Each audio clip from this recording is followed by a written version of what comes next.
Well, Iran is not the only country Washington has tried to bend to its will. RT's Maupin looks back now at some of the governments that have been on the receiving end of US special operations. Vietnam, Ukraine, Yugoslavia, Libya. What do these countries have in common? Well, you guessed it, Uncle Sam has been involved. The U.S. Central Command recently published a study that's now being dubbed the Pentagon Scholar's Guide to Overthrowing Governments. The Joint Special Operations University published its study. They looked into research of Special Forces operations of the U.S. military across the planet from 1941 to 2003. Now, the Joint Special Operations University is an entire academic institution dedicated to studying the art of war. Here's what their research found. Now, the report divides U.S. Special Ops into three categories: disruption, coercion, and regime change. 68% of the operations were disruptive only.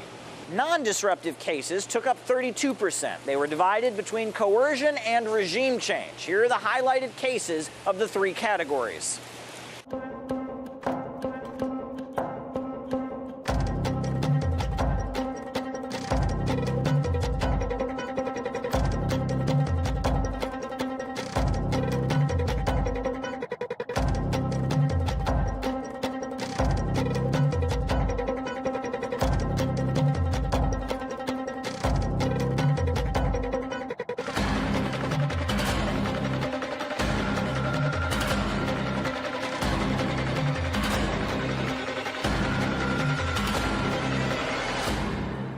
"47 instances were studied. Disruptive actions failed just less than half the time, and attempts to strong-arm foreign governments were more successful, working in 3/4 of instances. When it comes to overthrowing governments, U.S. Special Ops are batting at 23 out of 47 attempted overthrows. Now, the only overthrow conducted during wartime was successful. That's the war in Afghanistan in 2001.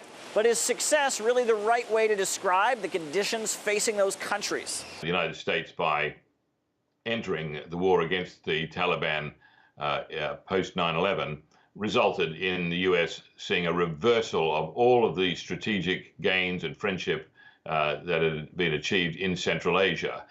They lost also credibility in Afghanistan. They destroyed the credibility of U.S. strategic forces and U.S. prestige. Now, the most shocking statements come at the end of the report, where the authors say that these kind of operations will probably never stop.